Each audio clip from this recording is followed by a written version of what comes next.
Halo adik-adik, selamat jumpa kembali bersama saya Ibu Imel. Di video kali ini saya akan membahas mengenai proyeksi ortogonal pada mata kuliah aljabar linear. Disimak baik-baik ya adik-adik. Oke, jika U dan V adalah vektor-vektor yang tak nol di dalam ruang 2 atau ruang 3, maka kita bisa menuliskan vektor U sebagai vektor U sama dengan vektor W1 tambah vektor W2. Nah, ini kita lihat gambarnya. Nah, ini vektor U, lalu ini vektor V, maka ini ada vektor W1, ini ada vektor W2. Nah, vektor W1 dan W2 ini, jadi ini W1 tambah W2 itu merupakan vektor U. Jadi kita bisa tuliskan U itu sama dengan vektor W1 tambah W2. Nah, begitu pula dengan vektor W1, kalau gambarnya seperti ini, itu ini vektor W1 juga vektor U itu juga merupakan penjumlahan dari vektor W1 dan W2. Oke. Vektor W1 dan W2. Begitu pula kalau gambarnya seperti ini, ada vektor U, ada vektor V. Nah, vektor W1-nya ini, vektor W2-nya ini, maka vektor U itu juga masih merupakan vektor W1 ditambah vektor W2. Nah, kita lihat. Nah, W1 dinamakan proyeksi ortogonal dari U dan V. Ini simbolnya seperti ini. Atau kita bisa sebut komponen vektor U sepanjang V. Nah, yang perlu kita pahami itu apa itu proyeksi ortogonal. Nah, kalau ini vektor U diproyeksikan terhadap vektor V, maka kita menarik titik-titik sepanjang U yang tegak lurus terhadap V, makanya terbentuk W1. Ini kalau ini kan semua ini bayangan vektor U terhadap V itu adalah W1, maka kita sebut ini adalah proyeksi ortogonal karena tegak lurus ya, tegak lurus terhadap V ya. Ini tegak lurus. Nah, ini juga seperti ini. Kita lihat. Ini vektor V, ini vektor U. Diproyeksikan terhadap vektor V. Berarti garis-garis, titik-titik sepanjang vektor U ini bayangan pada kita menarik garis dari garis setiap titik-titik pada vektor U yang tegak lurus terhadap V. Maka akan terbentuk W1 yang ini. Nah, ini yang dinamakan proyeksi ortogonal U pada V. Ini juga ya. Nah, kalau seperti ini kasusnya, ini vektor V, di sini vektor U, maka kita proyeksikan vektor U pada V, maka kita tarik garis dari titik-titik sepanjang U yang tegak lurus terhadap V. Nah, itu adalah W1 yang ini. Bisa paham? Bisa dipahami adik-adik sehingga W1 itu dinamakan proyeksi ortogonal dari U pada V. Atau komponen vektor U sepanjang V. Komponen vektor U sepanjang V. Nah, sedangkan W2 ini adalah komponen dari U yang ortogonal terhadap V. Kalau tadi ini yang W1 ini kita bisa sebut proyeksi vektor U pada V atau komponen vektor U sepanjang V. Nah, kalau yang W2 ini adalah komponen vektor U yang tegak lurus atau ortogonal terhadap V. Oke, kita lanjutkan lagi. Nah, itu W1 di sini merupakan kelipatan skalar dari V. Ya, kelipatan skalar dari V. Kalau yang ini bisa positif ya, bisa 2 kali dari ini W1, ini V. Oh, berarti ini setengah ya. W1 itu bisa setengah, bisa 1/3, ini tergantung ya, ini berapa, skalarnya berapa. Kalau yang ini bisa 2 V, W1 itu bisa 2 kali V ya. Kalau ini kayaknya negatif, W1 itu negatif V.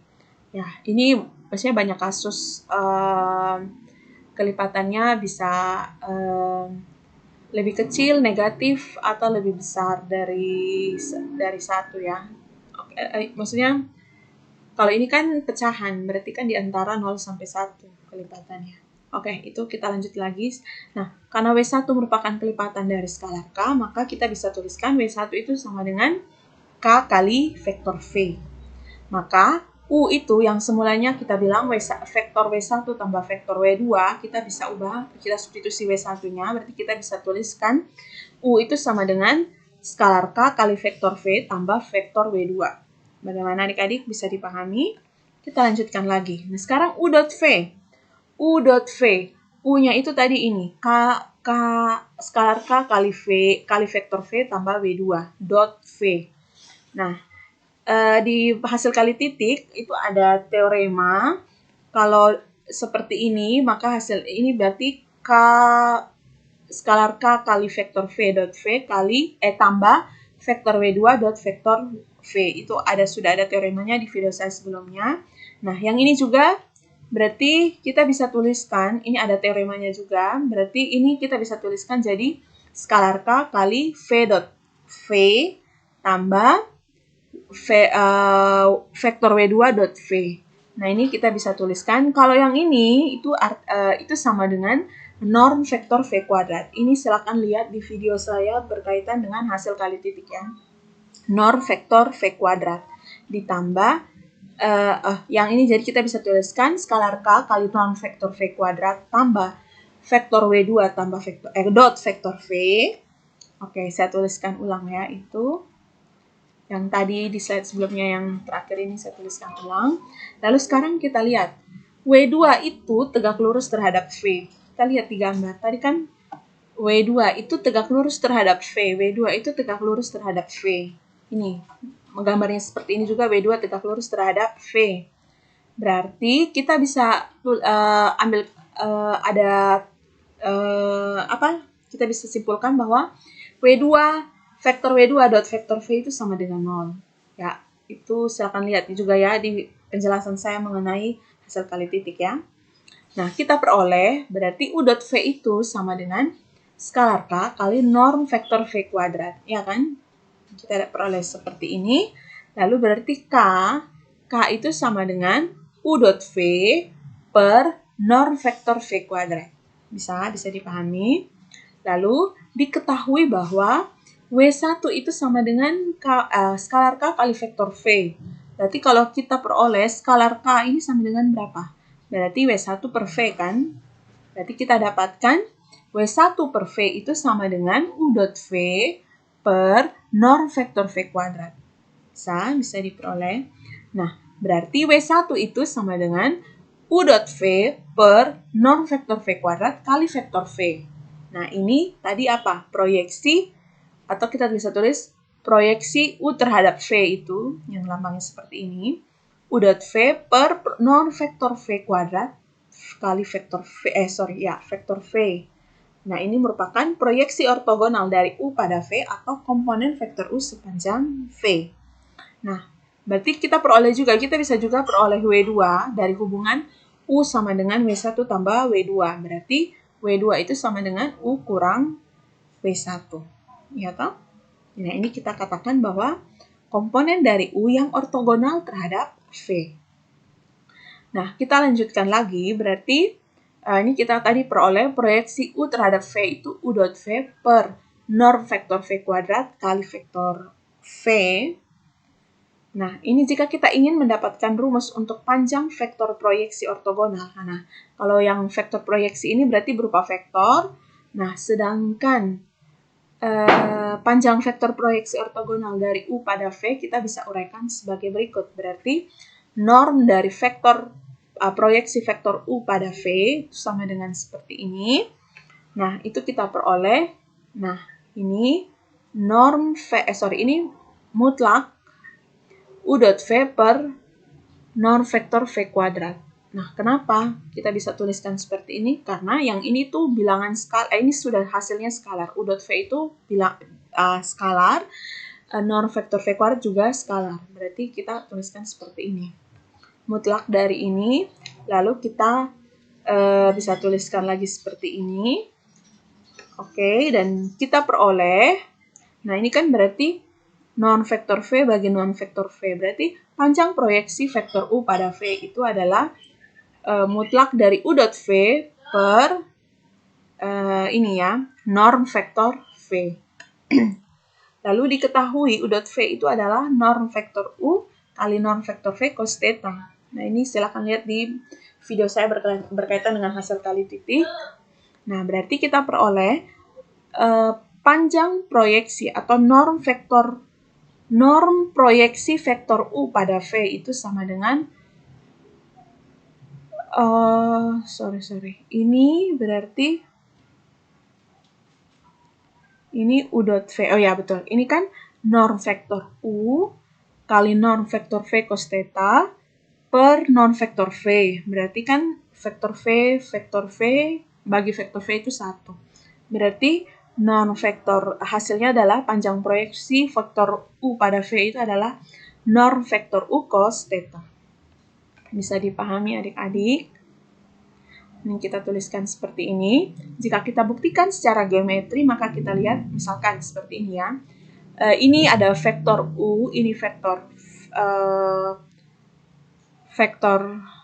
V, ini vektor U, ini vektor V yang ini. Maka panjang proyeksi yang ini, vektor proyeksi panjang atau norm vektor U pada V kan yang ini kan. Itu kan kalau kita lihat, ini bentuk segitiga, ini segitiga siku-siku, berarti ini samping sudut. Ini hubungannya adalah cos. Berarti saya bisa tuliskan ini adalah non vektor U cos theta. Nah, ini sama dengan ini, yang sisi yang ini ya. Nah, itu kan sama dengan panjang proyeksi vektor U pada V. Itu sisi yang ini. Itu juga kalau kita lihat dari hubungan yang ada pada segitiga siku-siku, berarti sisi yang ini adalah norm vektor U cos theta. Nah, bagaimana kalau gambarnya seperti ini? Itu juga sama. Tetap hubungannya adalah norm vektor U cos theta. Oke, ini vektor U ya, saya belum tulis. Ini vektor U, makanya ini panjangnya norm vektor U. Oke, kita lanjutkan lagi. Contoh, misalkan A sama dengan negatif 1,2 dan B sama dengan 0,3. Carilah proyeksi vektor A pada B. Carilah proyeksi vektor A pada B. Berarti hasilnya apa? Hasilnya pasti vektor. Kecuali ditanya panjang vektor. Bisa dipahami ya adik-adik? Nah, caranya ada dua. Bisa diselesaikan secara geometri. Ini kebetulan kita bekerja di, ini soalnya di ruang 2, jadi masih bisa digambar. Dan ini maksudnya kenapa diberikan secara geometri, supaya adik-adik lebih paham lagi tentang proyeksi vektor A pada B. Kalau secara geometri itu bagaimana? Nah, kalau A itu adalah ini, min 1, min 1,2. Ini min 1,2 dan B itu adalah 0,3. Nah, sekarang carilah proyeksi vektor A pada B. Proyeksi. Nah, kita berarti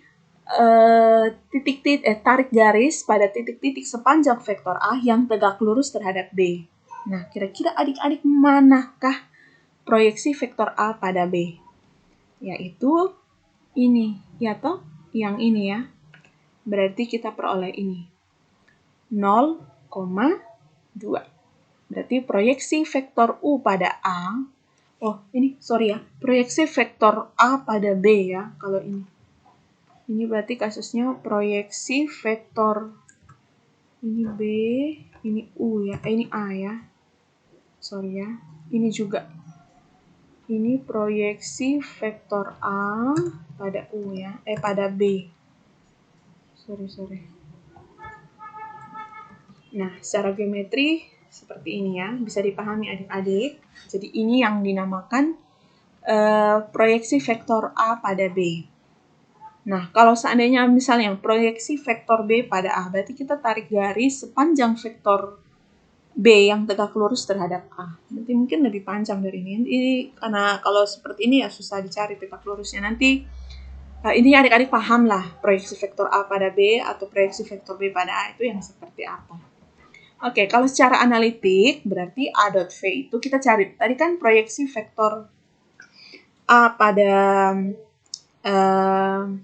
B itu rumusnya kan adalah ini ya. A dot V per norm vektor V kuadrat norm vektor V kali V kalau tidak salah ya. Berarti kita perlu cari A dot B dulu. Kita peroleh 6 dan panjang vektor B atau norm vektor B itu di kuadrat norm vektor B kuadrat itu adalah 9. Nah, berarti proyeksi vektor A terhadap pada B itu adalah A dot B per non vektor B kuadrat kali vektor B. Nah, ini berarti 6/9 kali 0,3. Berarti ini 0, ini berapa? 2 ya. Ini 18 bagi 9, 2. Oke. Berarti 0,2. Nah, ini secara analitik dan geometrinya sama ya. 0,2. Oke, ini secara perhitungan, ini secara geometri. Secara analitik, ini secara geometri. Oke, kita lanjut lagi. Contoh berikut, misalkan U 2, -1,3 dan vektor A itu 4, -1,2. Carilah komponen vektor U sepanjang A dan komponen vektor U yang ortogonal dengan A. Kalau komponen vektor U sepanjang A itu berarti proyeksi vektor U terhadap A ya. Oke, kita lanjut. Berarti kita cari dulu U dot A-nya. Kita ini secara analitik ya. Dapat 15, lalu kita cari norm vektor A dikuadratkan. Dan kita peroleh 21. Berarti komponen vektor U sepanjang A itu adalah proyeksi vektor U terhadap A. Nah, ini berarti kita peroleh 20/7, -5/7, 10/7. Lalu kalau komponen vektor U yang ortogonal dengan A, berarti itu U kurang yang ini ya. Nah, kita peroleh hasilnya adalah -6/7, 2/7, 11/7. Oke, demikian penjelasan saya terkait proyeksi ortogonal. Semoga apa yang sudah saya sampaikan dapat dipahami oleh adik-adik dan bermanfaat. Sekian dan sampai jumpa.